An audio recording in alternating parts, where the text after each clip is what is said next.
और दोस्तों, आज हम देखेंगे मध्य प्रदेश पुलिस एग्जाम 8 जनवरी 2022 को जो एग्जाम में प्रश्न पूछे गए हैं और कौन कौन से सब्जेक्ट से कितने कितने क्वेश्चन आ रहे हैं, पूरा के पूरा पेपर का एनालिसिस जो है आज हम देखेंगे। तो फटाफट हम स्टार्ट कर देते हैं विदाउट टाइम वेस्टिंग। जी हाँ, चलिए। आज के जो पेपर में क्वेश्चन पूछा गया था, देखिए, रातापानी अभ्यारण्य या फिर देखियो चीज ध्यान रखिए, इनसे रिलेटेड जो है क्वेश्चन जो है और क्या क्या बन सकते हैं, ये वीडियो अंत तक जरूर देखिएगा। ठीक है, तो कौन कौन से एक्सेप्टेड क्वेश्चन जो है वो भी बन सकते हैं, तो वो भी हम लोग देखेंगे इसमें। ठीक है, तो फर्स्ट क्वेश्चन जो पूछा गया था, रातापानी अभ्यारण्य कहाँ पर स्थित है? ध्यान रखिएगा, रातापानी अभ्यारण्य रायसेन में स्थित है। जी हाँ, ठीक है। तो अभ्यारण्य से क्वेश्चन या फिर नेशनल पार्क, जी हाँ, ठीक है, तो उनसे क्वेश्चन आते ही हैं, तो उनको जरूर पढ़िएगा। विटामिन डी का रासायनिक नाम याद रखिए। देखिए, विटामिन से भी क्वेश्चन आया है, तो ध्यान रखिए कैल्सीफेरॉल। आपको मैं बताना चाहूंगा विटामिन डी, जी हाँ, विटामिन डी किसके लिए रहता है? तो ध्यान रखिएगा, हड्डियों के लिए रहता है। किसके लिए रहता है? हड्डियों को मजबूत करता है विटामिन डी। ठीक है, और अगर मैं बात कर रहा हूँ विटामिन डी की कमी से 3 प्रकार की बीमारी होती है हड्डियों में। एक होती है ऑस्टियोमलेशिया, ठीक है, ऑस्टियोमलेशिया होता है, एक ऑस्टियोपोरोसिस होता है, और तीसरी बीमारी होती है रिकेट्स। ठीक है, ये 3 बीमारी होती है। आपको बताना चाहूंगा, ऑस्टियोमलेशिया जो है वयस्क व्यक्ति में होती है, एडल्ट पर्सन में। ऑस्टियोपोरोसिस वृद्ध अवस्था में होता है, और रिकेट्स को बोला जाता है सूखा रोग, जो कि विटामिन डी के कारण होता है बच्चों में। जी हाँ, ये 3 क्वेश्चन और बन सकते हैं विटामिन डी से, तो ये जरूर ध्यान रखें फ्रेंड्स।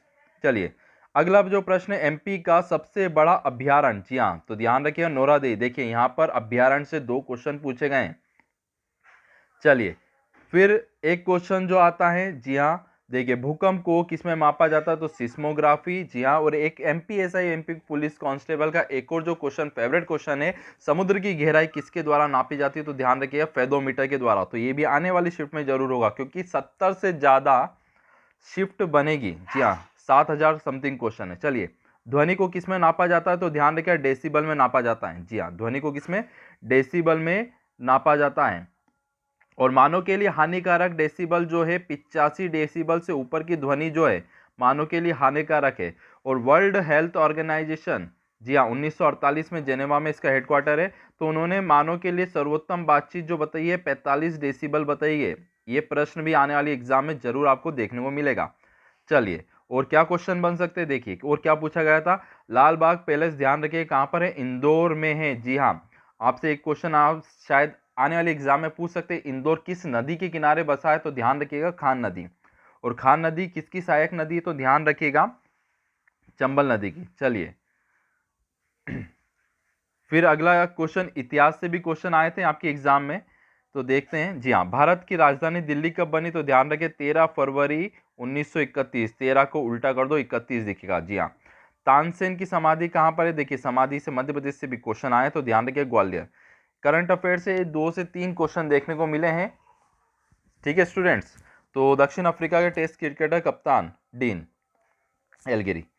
चलिए, फिर अगला क्वेश्चन जो एग्जाम में पूछा गया था, चंबल नदी का उद्गम स्थल, जी हाँ, जानापोआ की पहाड़ी से चंबल नदी, नदी अभ्यारण्य, इनसे क्वेश्चन आएंगे, ध्यान रखिएगा। फिर पूछा गया हीरे की खदान कहाँ पर है? तो ध्यान रखिए मध्य प्रदेश में सबसे ज्यादा हीरे पाए जाते हैं, खदान है पन्ना। जी हाँ, हिनोता, ध्यान रखिएगा। डायमंड, और डायमंड का साइंस से एक और क्वेश्चन है, डायमंड जो होता है, हीरा जो होता है, इसका गलनांक सबसे ज्यादा होता है। तो बच्चों ध्यान रखिएगा 3600 डिग्री सेल्सियस तक जो होता है डायमंड का गलनांक रहता है। और एक और क्वेश्चन मैं बताना चाहूंगा, डायमंड का अपवर्तनांक मतलब रिफ्रैक्शन जो होता है 2.42 होता है, ये याद रखिएगा, क्वेश्चन आता है। और डायमंड में प्रकाश की जो चाल रहती है, जी हाँ, स्पीड ऑफ लाइट वो रहती है 1.24। ये डायमंड से आने वाले क्वेश्चन है, बिल्कुल नोट डाउन करिएगा, और आने वाले पेपर में जरूर मिलेगा। चलिए, फिर उसके बाद क्वेश्चन आया था, भोपाल गैस त्रासदी के समय मध्य प्रदेश के राज्यपाल, जी हाँ, के एम चंडी थे। और भोपाल गैस त्रासदी में गैस कौन सी थी? ध्यान रखिएगा MIC गैस थी, मिथाइल आइसोसाइनाइड। और आने वाले टाइम पे शायद डेट पूछ सकते हैं भोपाल गैस त्रासदी की, तो ध्यान रखिए 2 3 4, देखो 2 3 क्या याद कराया, 4 कराया है ना, 2 3 4, मतलब 2 3 दिसंबर 1974 84। 2, 3, 4 ट्रिक याद रखते जाइएगा और नोट डाउन जरूर करिएगा। चलिए, फिर एक क्वेश्चन था बाण सागर परियोजना। जी हाँ, बाण सागर परियोजना ध्यान रखिएगा सोन नदी पे है। फिर आया था एक क्वेश्चन भूतों का मेला कहां पर है, तो ध्यान रखिएगा बैतूल में लगाया जाता है। फिर अगला प्रश्न आपसे पूछा गया था मदन महल एमपी में कहां पर है, तो ध्यान रखिएगा जबलपुर में है। फिर नेक्स्ट क्वेश्चन आपके एग्जाम में पूछा गया है कोशिका का आकार, जी हाँ, किस में मापा जाता है, तो माइक्रोन में मापा जाता है। ध्यान रखिए 10⁻³ और इसके साथ आपको बताना चाहूंगा कोशिका के अध्ययन को साइटोलॉजी कहा जाता है। जी हाँ, क्या कहा जाता है, साइटोलॉजी। और उत्तकों के अध्ययन को, जी हाँ, उत्तकों के अध्ययन को हिस्टोलॉजी कहा जाता है, हिस्टो। ठीक है, आने वाले इसमें क्वेश्चन आ सकता है कोशिका और कोशिका के अवयव मतलब उसके पार्ट से क्वेश्चन आपको जरूर दिखेगा। चलिए देखिए, ये वाला क्वेश्चन तो एमपीपीएससी में कांस्टेबल में ऐसा ही बहुत बार आया। प्रयोगशाला में सबसे पहले डीएनए का संश्लेषण किसने करा था, खुराना ने करा था। ठीक है, डीएनए से एक क्वेश्चन और बताना चाहूंगा। डीएनए का फुल फॉर्म होता है डीऑक्सीराइबोन्यूक्लिक एसिड होता है। डीएनए का डबल हेलिक्स मॉडल वाटसन और क्रिक ने दिया था 1953 में, जिस कारण से इनको 1962 में नोबेल पुरस्कार मिला था वाटसन और क्रिक को। तो ये भी नोट डाउन या फिर रिवाइज जरूर करते जाइएगा। देखिए, हर एक प्रश्न से 3 से 4 नई चीजें बता रहा हूं और हो सकेगा तो मैक्सिमम आने वाले पेपर में जरूर आपको देखने को मिलेगी। चलिए देखते हैं। चलिए, मच्छरों में मलेरिया परजीवी, जी हाँ, परजीवी परजीवी होता है प्रोटोजोआ। इंग्लिश मीडियम के स्टूडेंट याद रखिएगा प्रोटोजोआ। 1 से 2 दिन में हमारे साइंस की बुक लॉन्च हो जाएगी, जिनकी आने वाली एग्जाम है कांस्टेबल, उसमें साइंस के 2200 फैक्ट रहेंगे। आईएमपी हिंदी और इंग्लिश दोनों में अवेलेबल रहेगी, 1-2 दिन में आ जाएगी स्टूडेंट। ठीक है, अब अगर मैं बात कर रहा हूँ मलेरिया की, तो ध्यान रखिए रोनाल्ड रॉस ने करा था। मलेरिया जो है एक परजीवी से होने वाली बीमारी है और परजीवी का नाम है प्लाज्मोडियम। जी हाँ, प्लाज्मोडियम परजीवी इसका नाम है। और मलेरिया शरीर में आरबीसी खत्म करता है, लाल रक्त कणिकाएं। आरबीसी का अन्य नाम है इरिथोसाइट्स। ठीक है, ये चीज ध्यान रखिएगा। और मलेरिया के लिए औषधि यूज करते हैं कुनेन की। जी हाँ, ध्यान रखिएगा कुनेन की औषधि मलेरिया में यूज करते, सिंकोना के वृक्ष से प्राप्त करते। तो इतने क्वेश्चन मलेरिया से बनते हैं। ठीक है स्टूडेंट, धान का कटोरा छत्तीसगढ़ को कहा जाता है और मध्य प्रदेश के धान का कटोरा कहा जाता है बालाघाट को।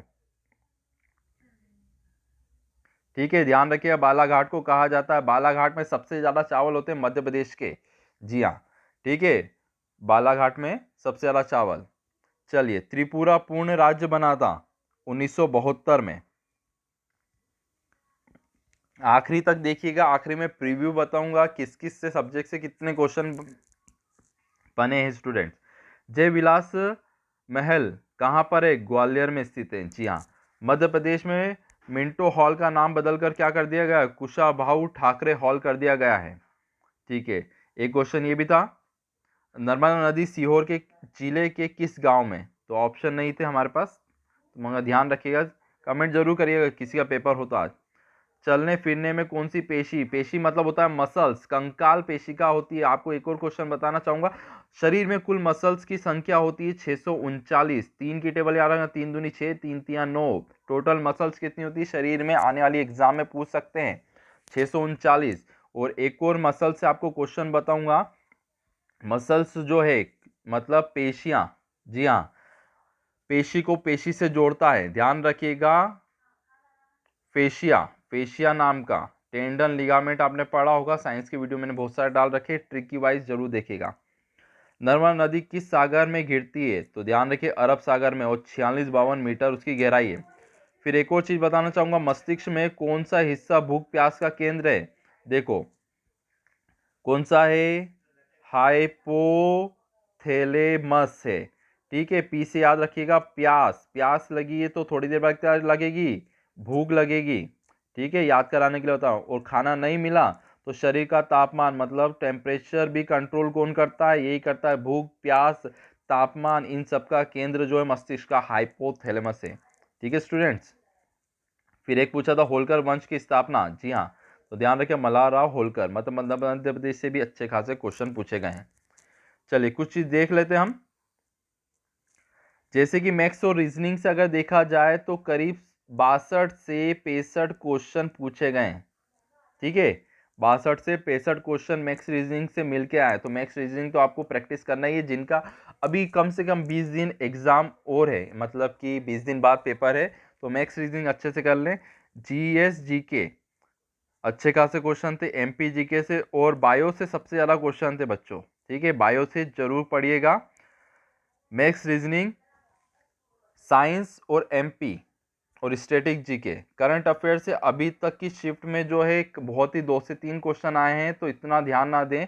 मेनली जो बड़ा टारगेट है और इसका कट ऑफ जो फर्स्ट शिफ्ट का अगर ऑन एन एवरेज देखा जाए तो ये जा सकता है आपका 76 के अराउंड। जी हाँ स्टूडेंट्स, 76 के ऊपर जिस स्टूडेंट के नंबर है वो फिजिकल की तैयारी चालू कर दें।